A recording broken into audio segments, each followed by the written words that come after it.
Welcome back to the Painted Pages channel presenting Chapter 5 of Odyssey. Enjoy the creation of breathtaking acrylic paintings, bringing the pages of our story to life. Chapter 5. Be in the Now. As I opened my eyes following the vision, the light in the living room appeared unusually intense, requiring a few blinks to readjust to my present surroundings. My hands tingled. In an attempt to regain composure, I let out a deep sigh. Gazing at Esra with awe, I was certain that this experience surpassed anything I had encountered so far in my life. Are you okay? He reached up and gently tucked my hair behind my ear, smiling at me. I'm fine, I said, running my hand shyly over the same lock of hair, making sure it stayed behind my ear. I don't know what happened, and didn't mean to panic, but the feelings I've received from you, the silver-haired version of you, were so intense that I couldn't handle them well. I had many questions for him, but at the same time, everything was starting to make sense. I think you handled it just fine. He squeezed my hand gently. Emotions, thoughts, colors, everything feels different in that dimension, but you were still able to analyze and interpret quite well. Where was I? Was it your planet? I asked. Is that how it is on your planet? Everything is shades of white, but then your eyes were so different. You can say it was the Pleiades, but not exactly the realm we live in regularly. He grinned. He knew that he was confusing me again. You and I were in a transition during that time. He looked at me carefully to see if what he said rang any bells. It didn't. He must have read the expression on my face. This was between our lives, Lara. You mean we were dead? I pulled my hand from his and sat back in my chair. I don't like to call it death because, in reality, nothing really dies or is born. Remember, everything is energy. Nothing disappears but only changes form. We were going through the transition. We were dead, I said again, but smiled. You saw everything in shades of white because the colors have different tones in that reality, and your brain couldn't process it. The same happened when you saw my eyes. You were expecting them to have a color you could recognize. But again, it wasn't something you could comprehend, so it kept changing in your perception. I bit on my lower lip and kept nodding my head, trying to follow him, and to my surprise, I understood what he was telling me. For the first time, I thought I had a glimpse of what he was talking about. Your feelings for me were overwhelming? That came out as a question more than a comment. I also wanted to say my feelings for him were as strong as his, but couldn't bring myself to say it. It felt embarrassing to admit I was in love with him, even in another lifetime. I'm glad you finally got it. He sounded frustrated. My feelings for you haven't changed, Lara. They are still the same. I nodded. Somehow his confession amused me. I tried to hide my smile. I never knew someone could be that open about his emotions. I like you too, I said, but realized immediately that it was a lame thing to say. You like me? Wow, that is something, huh? He exclaimed. I'll take it for now. But I know you've remembered your feelings for me, Lara. You've got such a strong ego that you refuse to acknowledge them. I thought he was upset, but he was smiling. I smiled back at him. He was right. There was food still sitting on the table from our so-called breakfast. Neither of us had eaten much, and it was practically noon. You need to eat something more nutritious than these donuts. Let's go out for lunch. He got up, offered his hand to me, and pulled me up. I was hungry and about to reach for another donut, but the idea of having fresh air was appealing. Okay, let's go out, I agreed. The weather was beautiful, bright, and warm. After our conversations and the past life experience I'd had, it felt like I was back home. I'm not sure if it felt better or not, but at least it was familiar. There's a restaurant right around the corner. I pointed in its direction. But would you like to take a walk before we eat something? I'm not that hungry right now. I needed the fresh air. Sure, he said, holding my hand. His hands were warm and felt so human, but I did feel a spark when his skin touched mine. My mind resisted the fact that he was different. I was worried that this was a dream, and I would soon awaken as I didn't want him to be just any man who would eventually hurt me. I was lost in my thoughts and didn't realize the direction we were heading. We arrived behind my apartment building where the lake was. There was a small pathway surrounding the area, and we were walking in the direction of the willow tree. I could see the window of my bedroom from there. I love this lake and the tree. I had the urge to share this with him, I know. he said tenderly. He didn't look at me. He was looking at the open field ahead of the lake, where there were only a few scattered trees. See those 2 dogwood trees? He pointed at the 2 trees in the open field. They looked striking with their deep, reddish-purple leaves. He stepped off the pathway and started walking toward the trees, pulling me along. I didn't resist following him. "What about them?" I asked. You'll see. He said casually and kept walking. Look at the open area right next to the taller one. Do you notice anything? I focused more, but didn't notice anything extraordinary. Nope, nothing. What am I supposed to see? I looked at him nervously. He raised an eyebrow, leaned over, held my chin gently, and turned it exactly to the point where I needed to look. Focus next to the taller tree, right where the grass is thinning. Empty your mind and focus. I gasped in shock, moved his hands off my chin, and took a step forward. I could discern the faint outlines of something ahead. It appeared to be the size of a small cabin, completely cloaked and seamlessly blending into the background. Yet the more I focused my gaze, the more it gradually materialized. It had a striking resemblance to the iconic spacecrafts featured in classic Hollywood movies. A sizable cylindrical structure suspended in midair, positioned approximately 6 feet above the ground. Its secretive nature ensured that it remained concealed from prying eyes, visible only to those who knew what they were searching for. "What the hell?" So, what do you think? It is not as scary as you thought, huh? He grinned. "Did you park your ship in my backyard? Are you insane?" I was in shock. "Do you know how crowded it gets here, especially on a day like this? What if somebody heads this way? Can they go through it?" I asked in disbelief. No, it is as solid as a rock right now. He replied with ease. But do you see anybody around? There were a couple kids playing farther away, but nobody close by, which was interesting. There should have been at least a few people hanging out here. "Do you incinerate them? Where is everybody?" He rolled his eyes and shook his head. She knows how to keep them away. "Who is she?" He pointed at the ship. Her. Oh, her. I kept my focus on the ship. It was amusing that he referred to the spaceship as she. "So how does she keep them away?" You're not going to like my answer. I turned to him to see his face, worried about what he was about to confess. She has the power to manipulate the mind. He said uncomfortably. "You're talking as though she's alive, and I thought your race wouldn't alter the human mind." She works with the etheric energy that surrounds the universe. Our technology cooperates with the source, so she is conscious. Regarding your second question, we don't alter the human mind. But when it's about the safety of humans and ourselves, we must do it. She sends signals to any human who may come dangerously close to her and makes him change his path. "And if he doesn't?" I asked suspiciously. She simply goes a little higher up or switches to another dimension to disappear completely. "Where does it end? If your vehicle is capable of altering the mind, I'm sure your race can do it as well." I've never said we can't. I said we don't. It is not in our interest to manipulate the mind. We're here to help the human race and to make sure they operate by free will. We only encourage them to make the right choices. How do you know your perception of right choice is the right choice for the human race? Trust me, Lara. Starting any kind of war, no matter what the reason, is not the right thing to do for any decent race around the universe. However, we can only suggest the right choice. It is your decision whether to listen or not. Again, we can't interfere with your free will, except that my ship has to protect both herself and any humans who may approach unwittingly. There are certain universal rules that we have to abide by, and this is acceptable. Well, looking at history or even today's newspapers, obviously your so-called suggestions are not working, I snapped. You can't know that, can you? If it weren't for our suggestions, your race probably would have turned the Earth into ashes by now. He was probably right. "We may be a little aggressive sometimes," I admitted. I kept walking toward the ship.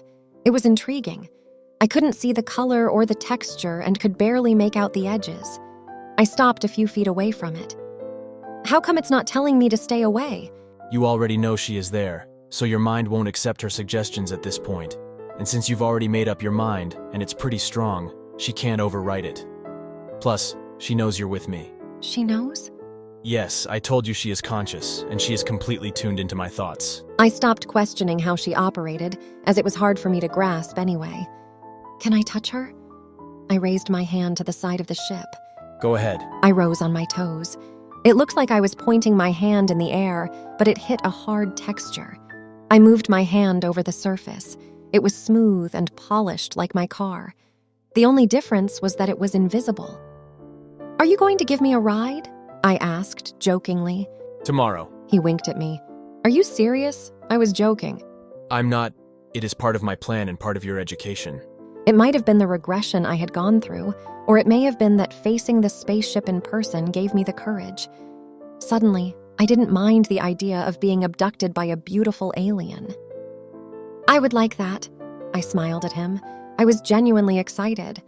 You're surprising me, Miss Lara. He touched my chin. You're becoming the brave soul I once knew. He said, his eyes full of tenderness. My phone started buzzing in my bag. He let me go.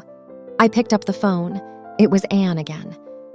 I'll drop off the kids around 6:30, is that okay? She asked. Sure, you're going out tonight, huh? Are they staying with me overnight?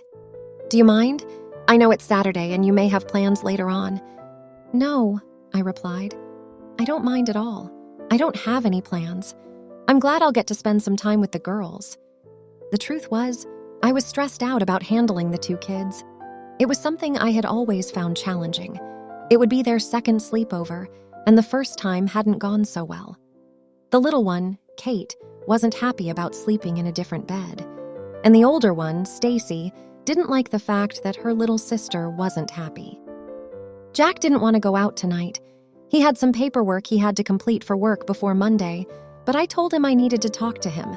Are you outside walking or something? Azur had grabbed my hand and started walking back, so I had to follow him. Yes, I'm walking by the lake. The weather is so nice I wanted to be outside. I couldn't bring myself to say that Azur was with me. I didn't know if it would make her worry about her kids or feel guilty that I wouldn't get to spend any time with Azur on a Saturday night. So I decided to keep it to myself for the time being. How are you planning to bring up the subject? I asked. I don't know. Any suggestions? She sounded helpless. Don't mention to him that you've messed with his phone, I said. I was upset with Anne. She had never told me she was having issues with her husband, and I was her best friend. I don't know what kind of problems you're having with your marriage, Anne, but you might want to bring up those issues first. But more so, I was upset with myself. I should have sensed she had problems. When I hung up the phone, I was worried about her. I stayed quiet for a while and kept walking next to Azur. I couldn't help but wonder what would happen to her if she ended up divorcing Jack. She'd have to find a job, but it would be difficult for her, with 2 little kids. I didn't think she was ready to send the little one to daycare yet. She hadn't worked ever since she graduated from college. She loved Jack. She'd be devastated. What are you thinking? Azur asked, breaking the silence. I thought you could read my thoughts. The fact that he could was bugging me. No, I'm not. I don't want to intrude on your privacy. I know every detail of your life so far, but that was unintentionally done. I didn't mean to. And believe it or not, you invited me to check it out. I don't keep going into your mind to see what you're thinking. That wouldn't be ethical, would it? Also, it would take away all the excitement. However, I can read your energy. That's something I can't and don't want to control. Right now, I can totally see that you're upset about Anne. But if you're not comfortable with sharing, you don't have to tell me. We arrived at the busy street and turned the corner. The sound of the traffic was loud. I didn't say anything in response. I didn't have the energy to raise my voice to explain myself to him. It was a relief to know he wasn't reading my thoughts. The restaurant was less than a block away, and I remained silent until we arrived. The hostess sat us by the wall closest to the kitchen. We gave her our orders right away, as I was a regular and knew what I wanted, and it took Azur only a second to study the menu. He leaned forward and held my hand. You know it would help if you shared your thoughts with me. It is not pleasant to see you unhappy. I'm sorry. I didn't mean to upset you either, but it just doesn't make sense. I was puzzled by my own reaction. After everything I went through today, for God's sake, I saw a spaceship and even touched it. I raised my voice, then remembered where I was and what I was talking, and lowered into whispering. All I can think about is Anne's problems. Am I crazy? It was because of Anne that I'd been able to finish high school. I was smart, but didn't have the will to focus on my classes.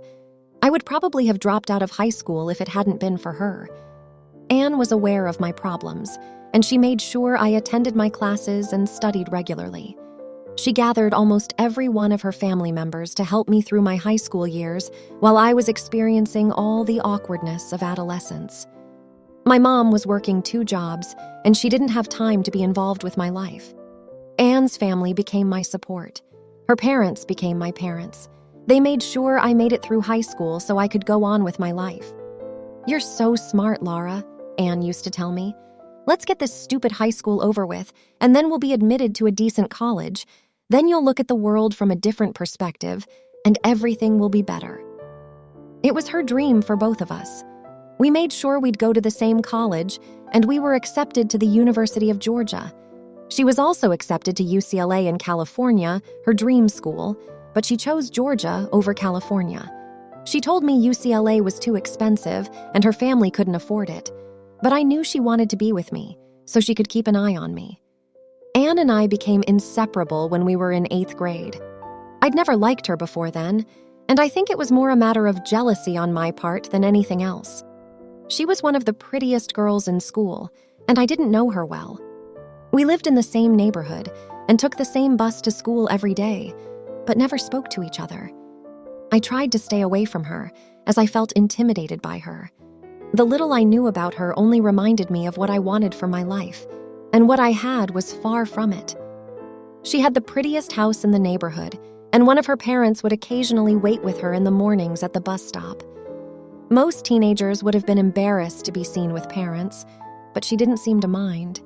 She always had a pleasant smile on her face. I despised her. It was a typical January evening in Tampa, with a slight chill in the air that called for a light jacket. Both of us had stayed after school, me for volleyball practice and her for acting class.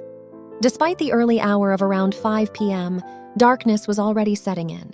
Usually I would see her parents pick her up, but that day they were nowhere to be found.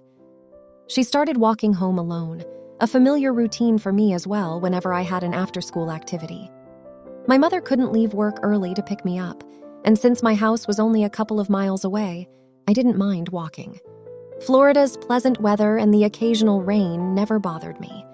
I didn't think she was aware that I was walking about a few yards behind her as she took the shortcut to our neighborhood.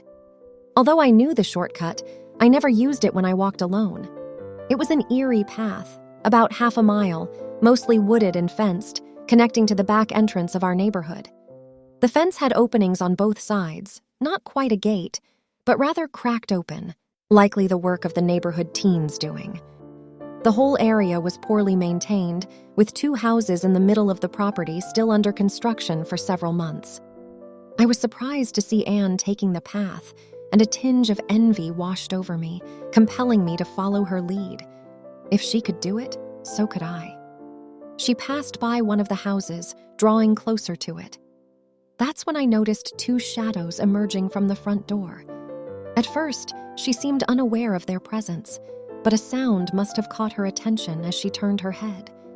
Startled, she saw 2 men following her, and as soon as she spotted them, one of the men sprinted after her and grabbed her arm. Due to the shadow cast by the house, I couldn't see them clearly, but I knew they had forcibly taken her inside. Quickly, I hid behind a tree, going unnoticed by them. I wanted to scream for help, but with no one around, I couldn't risk exposing my position. Running toward my neighborhood or the school to seek help would take at least 10 minutes each way. A short scream pierced the air, as they must have covered her mouth. Without any clear strategy, I knew I had to do something, so I desperately started searching the ground for anything that could help me. There weren't any big rocks around, but a partly cracked piece of brick rested on the side of the path got my attention. It was small enough that I could carry, but heavy enough to hurt someone. Ignoring the burning acid of fear in my stomach, I allow the rush of adrenaline to move me forward. I crept to the front door and took a peek inside. They hadn't even bothered to properly close the door. I could hear one of the men commanding Anne to remain quiet if she didn't want to be harmed. He sounded short of breath and irritated, indicating that she must have been fighting back. He instructed the other man to tightly hold her hands and keep her mouth covered while he sat on her legs, attempting to unbutton her pants. Both men struggled to keep her under control, completely oblivious to everything else, including the door. If I had to attack, now was the time. Praying with all my might, I sprinted toward the one sitting on her legs. His back towards me, I gripped the brick with both hands and delivered a powerful blow to his head. A whiff of heavy alcohol emanating from both the house and him filled my nostrils. The impact of the blow left him stunned, causing him to lose his balance and collapse to the side. I didn't know how to deal with the other one. He stayed still for a split second, staring at me with hollow eyes, and out of nowhere, released a scream. It was because of Anne this time. She had bitten his hand. In a panic, he let go of her hands, and she quickly rolled out from under him, freeing herself. I threw the brick at him for distraction. My aim was off, but he jumped aside anyway. As Anne stood up, I grabbed her arm, and together we bolted out of the house and down the street. We ran without looking back, fueled by adrenaline, for a good 5 minutes. As my adrenaline subsided, exhaustion and breathlessness set in. Finally reaching the edge of our neighborhood, I dared to glance behind us. No one was pursuing. We slowed our pace slightly to catch our breath. We were safe. Collapsing on the sidewalk, my legs trembled beneath me. I turned to look at Anne, trying to decipher whether she was crying or simply regaining her composure. Overwhelmed, she vomited and wiped her mouth with her sleeve. Under different circumstances, I might have been repulsed, but in that moment, all I felt was empathy for her. She was a mess, her hair tangled and her clothes soiled with dirt. Gradually, her breathing steadied, and she finally met my gaze. We hadn't exchanged a single word until then. In a low and tired voice, she uttered, "Thank you." I could only nod. We sat there for a few more minutes to shake off the horror. "Are you going to tell your parents about this?" I asked. "I think I should," she said. "Look at me. They'll figure it out anyway." "I can't tell my mom. She already has so much on her mind." I knew I'd be in trouble, and she'd never let me stay late after school anymore. I really didn't want her to worry about me either. She was going through hard times. "Please don't tell them," I begged her. "They'll call the police and they'll involve me. My mom is going to be upset." Anne kept quiet. "She won't be home before 7. My house is only 2 blocks away. You can come over and tell your parents you have a project to finish with me. We'll wash your clothes and you can take a shower," I pleaded helplessly. "Okay," she said to my surprise. "Sounds like a plan." She was traumatized. Her lips curled up to give me a smile, but her eyes clearly showed the terror. "You saved my life. This is the least I can do for you." But it wasn't all she did for me. She saved my life many times after that. Anne never gave up on me when I was going through my troubles. Thanks to her, I made it to college. I kept hanging out with the wrong crowd, but she was always there to clean up my messes. It was a big relief to my mother when she realized that I had a few more people I could trust and rely on in my life. No, it is not crazy. Azur pulled me back from my thoughts. I looked at him blankly. You said after everything you went through today, all you can think of is Anne and her problems. No, it is not crazy. But what's really crazy is that you prefer to dwell on your past memories or worry about possible scenarios in the future instead of being in this moment, especially when a very handsome man is sitting across from you. He raised his eyebrow and looked at me playfully. I rolled my eyes and looked away. He leaned toward me. Listen to me, he said, and reached to hold my hand to get my attention. He no longer had a twinkle in his eyes. The playfulness was replaced by a stern expression. It was getting much easier to meet his eyes even when they were on me, piercing mine. You're already doing her a big favor. You'll be babysitting her kids tonight. If you want to help her more right now, at this very moment, you can wish her the best. That is all you can do. Nothing else. He developed an expression on his face that made me focus on what he was about to say. I want you to understand this, Lara. This is extremely important. Do not worry about her future, or be sorry for her, or feel guilty that you can't do more for her. These feelings are not healthy for you or for her. You are sending her your negative feelings and thoughts unconsciously, and they're not helping her. Trust me, you're lowering her vibration and yours. This is how you create and how she creates. And when she lowers her vibration, she attracts a situation at a much lower frequency, which won't be in her best interest. You're also misjudging her by thinking she can't make the best decision for herself. But I can't help feeling worried about her. She's my best friend, as close as a sister, I said in despair. I know, and I understand. Remember, I said there are 2 things you must master to see beyond your walls. I remembered. He did mention that there were 2 things, but we'd only covered the first one, which was unconditional forgiveness and love. Yeah, I remember. We've never had the chance to talk about the second one. What is it? You need to learn to stay in the moment. I narrowed my eyes. What do you mean?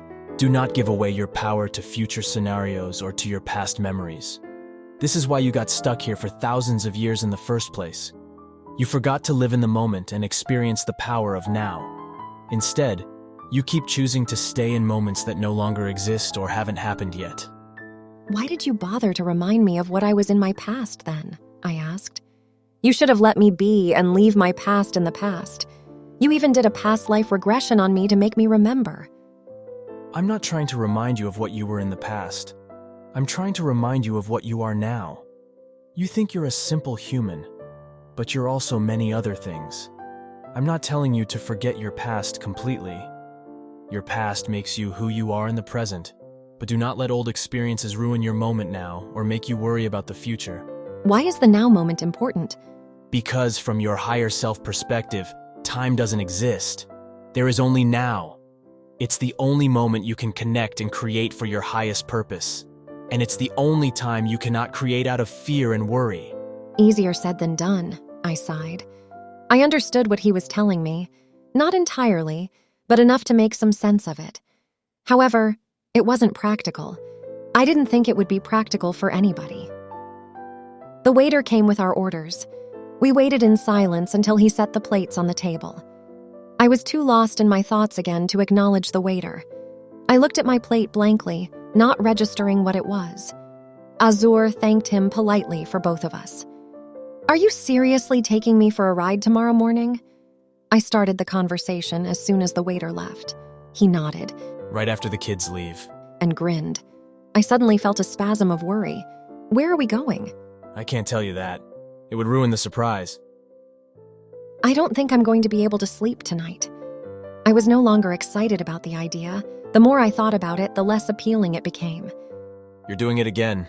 He complained. Doing what? Worrying about your future and worrying about it now. Again, if anything, you're only sending your negative thoughts to tomorrow's plan and creating the worst possible scenario. Then what happens? What can go wrong about tomorrow's trip? I became seriously anxious. I don't know. We could crash into a mountain. He exclaimed. He must have read the horror on my face. I'm kidding. He added quickly. It is 1,000 times safer than walking on a flat road, but we may have to delay the trip or cancel it altogether. Anne might decide to leave the kids with you all day, or you may worry yourself sick or even change your mind. Who knows? Cut your cords and stop sending worried thoughts to tomorrow's event. What cords? I asked, confused. Remember, everything is energy. You, me, this table. He grabbed the table on both sides. You understand this concept, right? He said, looking at me with questioning eyes. I nodded, although I still had a hard time comprehending. But my face must have told the truth. You are somewhat familiar with quantum physics, correct? What? Quantum physics. Oh, a little bit. I think it studies the smallest particles. Yes, it studies the subatomic particles, the components of an atom. Do you know what they are? Electrons, protons, and neutrons? I was surprised that my chemistry class from high school had kicked in. Good. And you know that everything around the universe is made of atoms. Rivers, mountains, you and I. Everything. And they are extremely small? I nodded. Scientists have discovered that if you blew up the atom to the size of a football field, these subatomic particles would be only as big as a single grain of sand. My eyes widened. I didn't know that. Yes, technically, they're almost non-existent. Even though you may perceive atoms as empty space, they are far from it. In reality, they are energy-packed spheres resonating with the vibrations of these almost imperceptible subatomic particles. What I'm trying to tell you is that everything in this universe is nothing but energy. At the subatomic level, matter doesn't exist. He held the edge of the table again. You and I are no different than this table at the quantum level. The only difference is we vibrate at a different frequency. Oh, wow, I said. I'm glad I'm not a table. No, you're not. He smiled. Our thoughts, our words too, are also nothing but energy. We create with our thoughts and seal what we create with our words and emotions. When you think of something, anything, you create a new energy field containing your new thought, and it becomes attached to you by an invisible cord. The more you think, the more you feed your new energy field through it. This is how people manifest in their lives. Sometimes they create good, and sometimes they create messes. However, you can control your thoughts. It takes practice, but it is possible. But most humans don't bother. They think their thoughts are just thoughts, but they're not. They can become solid, especially if they're loaded with emotions and words. He looked at me as if he were telling me something simple and easy to understand. But how can I control my thoughts? If you know the human race so well, you should also know that when we become worried about something or obsessed about anything, we do nothing but think. You can train your mind by meditating, but learn to disconnect your cords first. Whenever you catch yourself thinking something you're not supposed to, gather all your thoughts in an imaginary bubble and feel the cords that connect you to it. Imagine that your arm is a laser sword. Then just cut the cords off and see the bubble flying away in your imagination. Send them all back to the creator or universe or whatever you want to call it, to be neutralized. He held his hand in a salute, like a soldier, then slid it over his head and down his body. Poof, they're all gone. He held his hands in the air and circled them. I don't think you had any negative thoughts in your mind to begin with, I complained. No, I don't. I know how to control my thoughts. He raised an eyebrow. But you do. This technique cannot rid you of your unwanted thoughts completely, but it will help you stop thinking about them for a while. You can do it as often as you want, and as soon as you do it, bring your focus to the present moment, where a handsome man is sitting across from you. He grinned again. I rolled my eyes and then closed them. First, I thought of Anne, her problems with her marriage, and my concerns about her future, and I surrounded those thoughts with a bubble. I could easily imagine the cords coming out of my body. Both of my hands felt like laser swords, and I cut the cords with my hands as if they were actual cords. I slid my hand across my body, and I sent the bubble into the air, asking for the thoughts to be neutralized.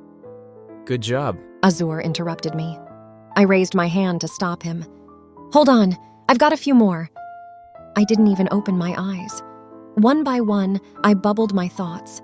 The spaceship ride in the morning, dealing with the 2 little kids at night, and my insecurities about Azur. I cut the cords and sent them all into the air. When I opened my eyes, our gazes met. He looked at me with admiration. I smiled back at him. I think they're gone for now, I said shyly. Yes, they are. His approval was written in his vivid eyes. I forced myself not to get lost in their brightness, but to stay on the subject as I had many questions. If what you're saying is correct, every single airplane should have crashed. There's always at least one passenger, if not all passengers, afraid of flying. They must be creating negative energy fields. I've always worried about airplane crashes. How did I survive all those trips? I challenged him. Things couldn't be so black and white. There are always other variables in the equation.